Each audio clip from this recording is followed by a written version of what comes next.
Hello everyone, welcome to the interval classes. आज की इस वीडियो में हम उत्तराखंड फॉरेंसिक लैब असिस्टेंट का जो पेपर हुआ है उसको हम देखने वाले हैं कि पेपर कैसा आया था। इससे आपको आने वाले एग्जाम्स में हेल्प मिलेगी कि आपको कैसे करना है। अभी आपको जानकारी के लिए मैं बता दूं कि जो फॉरेस्ट है यानी कि आपका जो वन दरोगा की कुल मिलाकर आपकी 84 पोस्ट की वैकेंसी आने वाली है। इसके लिए जो प्रक्रिया है वो चालू हो चुकी है और साथ में आपके करीबन 400 के आसपास फर्स्ट गार्ड की वैकेंसी भी आपको देखने को मिल सकती है।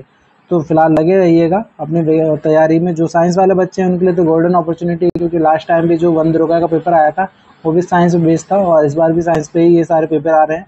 तो हो सकता है उसका जो पैटर्न है वो ज़्यादा चेंज ना करें, और चेंज होगा भी तो आपको देखने को मिल जाएगा। ठीक है।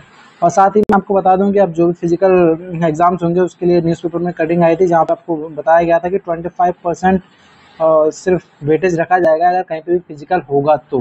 ठीक है। किसी भी एग्जाम में अगर फिजिकल होगा तो फिजिकल का वेटेज 25% होगा और जो आपका रिटर्न का वेटेज होगा वो 75% होने वाला है, अगर नेक्स्ट आगे कोई एग्जाम्स होंगे तो कुछ इस टाइप का जो गवर्नमेंट है वो सोच रही है कि इस टाइप का सिनेरियो तैयार किया जाए। फिलहाल के लिए हम जो आज का पेपर आया था उसके जीएस के क्वेश्चंस को देखने वाले हैं कि उसके जीएस के क्वेश्चंस में क्या क्या क्वेश्चंस आए थे और किस तरीके का ट्रेंड एक चला हुआ आ रहा है। ठीक है। इससे आपको आगे आने वाले एग्जाम्स में हेल्प मिलेगी। इसलिए आपको अगर ये वीडियो अच्छी लगे तो आप शेयर एंड सब्सक्राइब कर सकते हैं मेरे चैनल को, और जितना ज़्यादा आप शेयर करेंगे सब्सक्राइब करेंगे उतना ही ज़्यादा मैं आपके लिए ऐसी वीडियोस यूज़फुल वीडियोस जो होती हैं वो प्रोवाइड कराता रहूँगा।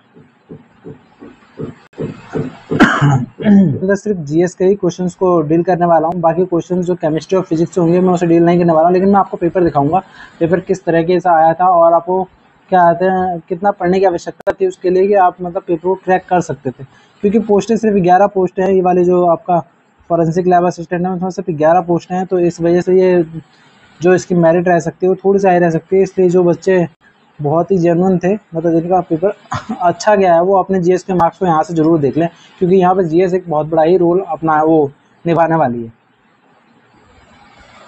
करते हैं तो देखिए, सबसे पहले हम बात करते हैं कि स्वपोषी पोषण के लिए आवश्यक है। तो देखो, स्वपोषी पोषण के लिए आवश्यक क्या होता है? आपका कार्बन डाइऑक्साइड और जल तो होते ही होते हैं, साथ में क्लोरोफिल भी होता है और सूर्य का प्रकाश भी जरूरी होता है।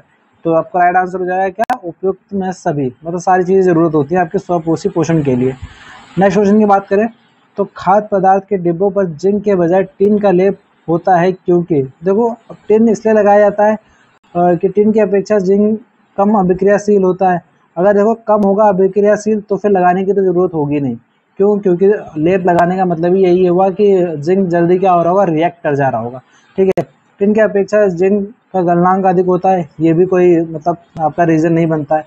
ये रीजन जरूर बनता है आपका कि टिन की अपेक्षा जिंक अधिक अभिक्रियाशील होता है। क्योंकि जिंक अगर ज़्यादा अभिक्रियाशील है यानी कि वो रिएक्ट ज़्यादा कर रहा होगा जल्दी से, तो कोई ऐसी चीज़ लगानी पड़ेगी जिसकी वजह से क्या आता है, रिएक्शन ज़्यादा ना हो, जल्दी ना हो, और वो चीज़ क्या होता है, सेफ बची रहे। ठीक है। इसीलिए हम लगाते हैं खाद्य पदार्थों के ऊपर। जो आपने देखा होगा ना कि जो आपको वो जो क्या कहते हैं, बेसिकली टिन का वो लगा होता है लेप, वो इसीलिए लगा होता है जिंक की बजाय।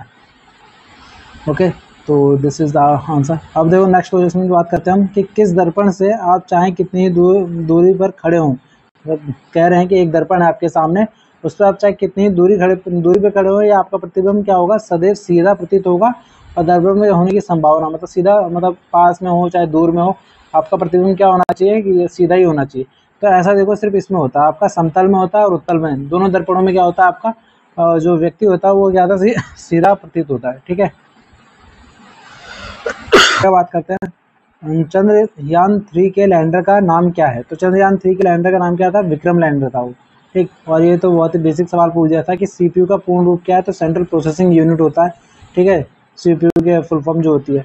अब बात करते हैं आजीवक मत या फिर आजीवक संप्रदाय की स्थापना किसने की थी? तो जो आजीवक संप्रदाय था उसकी स्थापना की थी मैथिली घोषाल ने। ओके, तो इसका राइट आंसर जो हुआ मैथिली घोषाल ने की थी इसकी स्थापना। नेक्स्ट बात करते हैं कि 1866 में दादा भाई नौरोजी ने किस स्थान पर ईस्ट इंडिया एसोसिएशन की स्थापना की थी? तो जो ईस्ट इंडिया एसोसिएशन बनाते हैं दादा भाई नौरोजी, वो बनाते हैं आपका लंदन के अंदर। ओके। नेक्स्ट बात करते हैं किस परमार शासक ने मेयो कॉलेज अजमेर में शिक्षा प्राप्त की थी? तो ये कीर्ति शाह जो थे, इन्होंने क्या कहते हैं आपका मेयो कॉलेज अजमेर में शिक्षा प्राप्त की थी। नेक्स्ट हमारा राज्य में मुख्यमंत्री हुनर योजना किस विभाग द्वारा संचालित है? तो ये आपके अल्पसंख्यक कल्याण विभाग द्वारा चलाई जा रही है। ठीक है। और नेक्स्ट हमारा विषम को ज्ञात कीजिए। तो देखो विषम इसमें कहा गया था, तो यहाँ पे देखो 7 1 1 इक्वल टू हो जाता है 9 हमारा, ठीक है यहाँ पे, और 4 + 3 इक्वल टू 7 और 7 + 2 इक्वल टू 9, यहाँ भी 9 हो जा रहा है। यहाँ 5 + 3 और 8 और इक्वल +1 कितना हो जाएगा 9। बट अगर हम इसको देखेंगे तो 5 + 3 8 और 2 इक्वल टू 10। तो दैट मीन्स क्या, ऑड फाइंड आउट करने को कहा था ना, तो हमारा क्या होगा आंसर, आपका बी आंसर हो जाएगा, ठीक है 3 to 5। नेक्स्ट क्वेश्चन की बात करते हैं हम। किलोग्राम उसी तरह क्विंटल से संबंधित है जिस तरह से पैसा संबंधित है। तो देखो किलोग्राम की बात कर रहा है तो क्या होता है आपका 1000 किलो, सॉरी 100 किलो में 1 क्विंटल होता है, ठीक है। तो उसी तरह से यहाँ पे भी क्या है आपका पैसा जो है 100 पैसे में क्या होता है 1 रुपया होता है ना, तो दैट्स सिंपल, ओके। अब नेक्स्ट क्वेश्चन हमारा, एक संख्या 2 अंकों से मिलकर बनी है, ठीक है, दो अंक हैं उसके जिनका योग क्या है 11 है। यदि संख्या में 2 27 जोड़ा जाता है तो अंक आपस में स्थान बदल लेते हैं, यानी कि अगर एक्स वाई था तो क्या हो जाता है वाई एक्स हो जाता है। तो आपको बस इतना ध्यान रखना है कि संख्या मतलब आगे पीछे दोनों साइड से एक ही रहेगी। तो उन्होंने कहा है कि 27 अगर जोड़ दें तो अंक आपस में बदल जाना चाहिए। तो सिंपल ये जोड़ के देख लो 27 सब में। तो अगर हम यहाँ पे जोड़ेंगे 27 तो क्या आएगा 5 + 7 इक्वल टू कितना हो जाएगा हमारा 2। तो दैट मीन्स कि यहाँ पे आगे तो 6 है, तो ये तो नहीं हो सकता।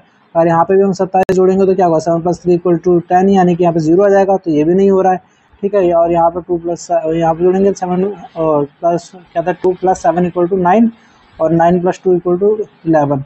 तो यहाँ तो ये पूरी अलग हो जा रही है संख्या, ठीक है। तो दैट मीन्स कि इसमें जोड़ के देखते हैं, लास्ट बचा हमारे पास 7 + 7 इक्वल टू 4। और अगर यहाँ से एक हाथ से क्या कहते हैं एक हाथ से लगेगा हमारा, और 4 2 6 और 1 7 यानी कि 74। तो दैट मीन्स कि ये देखो ये संख्या आपस में बदल गई। तो दैट मीन्स कि आंसर क्या होगा हमारा 12th का ए, ओके। नेक्स्ट बात करते हैं हम नेक्स्ट क्वेश्चन की। भारत में प्रथम बार किस वर्ष जातिगत जनगणना की शुरुआत की गई। तो देखो जो जातिगत यानी कास्ट सेंसस की बात कर रहे हैं ये लोग, तो कास्ट सेंसस जो हुआ था, पहली जनगणना जो हुई थी वो तो 1871 में हुई थी मेयो के टाइम पे। बट जो जातिगत जनगणना की शुरुआत होती है वो 1931 से होती है, ठीक है। नेक्स्ट बात करते हैं हम कि निम्नलिखित जलधाराओं में से उनके आयतन और जल मात्रा में बढ़ते हुए क्रम में सुव्यवस्थित करें। तो देखो बढ़ते हुए क्रम में कहा है तो सबसे कम से ज़्यादा की ओर जाएंगे, तो पहले गाढ़ फिर गधेरा फिर नदी आ जाती है, ठीक है। जनगणना 2011 के अनुसार उत्तराखंड में अनुसूचित जनजाति की बात करें यानी शेड्यूल ट्राइब की लिंग अनुपात की बात की है, तो शेड्यूल ट्राइब का लिंग अनुपात कितना है 963 था मतलब, ठीक है 963।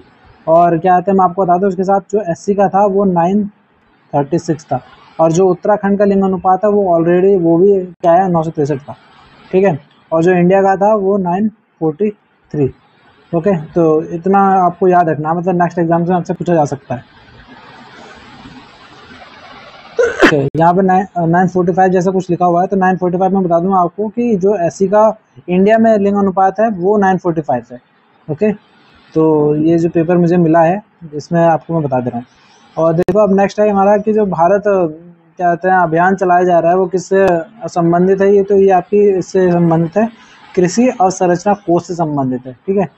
और सदन बेरोजगारी से तात्पर्य है, तो जो सदन बेरोजगारी होती है बेसिकली यहाँ पे प्रोडक्टिविटी डाउन हो जाती है, ठीक है। तो ये प्रोडक्टिविटी डाउन की बात यहाँ की गई है कि श्रमिकों की उत्पादकता में कमी आ जाती है। वैसे यहाँ पे भी बात की गई है, लेकिन यहाँ पे कहा गया है कि शून्य होना, तो शून्य नहीं होती है, उत्पादकता में कमी आ जाती है। तो दैट मीन्स कि राइट आंसर हमारा क्या है आपका सी है। अगले क्वेश्चन की बात करते हैं हम कि भारत के संविधान के किस अनुच्छेद में वर्णित है कि राष्ट्रपति को उसके कार्यों के संपादन में सहायता एवं परामर्श देने हेतु मंत्रिपरिषद होगी जिसका प्रधानमंत्री होगा।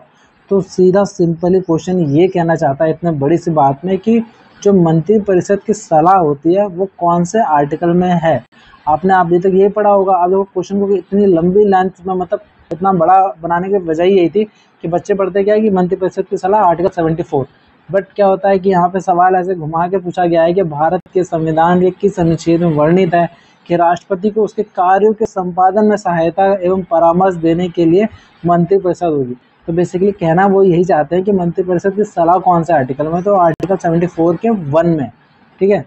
तो आर्टिकल 74 यहाँ दिया हुआ है, तो दैट मीन्स कि राइट आंसर यही है, ओके। नेक्स्ट क्वेश्चन की बात करते हैं। तो भारत के संविधान के निम्न में से किस संशोधन द्वारा राष्ट्रपति को कोई भी विषय मंत्रिपरिषद के पुनः विचार हेतु वापस करने की शक्ति प्रदान की गई है। तो आजकल देखो जो पॉलिटिक्स का सवाल बनते हैं वो ऐसे ही बन रहे हैं कुछ, ठीक है, कि मतलब आपको काफ़ी लंबी सी एक लाइन लिखी होती है, उसमें आपको खुद समझना होता है कि कहना क्या चाहते हैं वो। तो इसमें बेसिकली ये कहना चाहते हैं कि जो पुनर्विचार के लिए वापस लौटा सकते थे बिल, वो क्या आते हैं किस में है, ठीक है, कौन से आर्टिकल में है वो, मतलब कौन से संविधान संशोधन के द्वारा जोड़ा गया।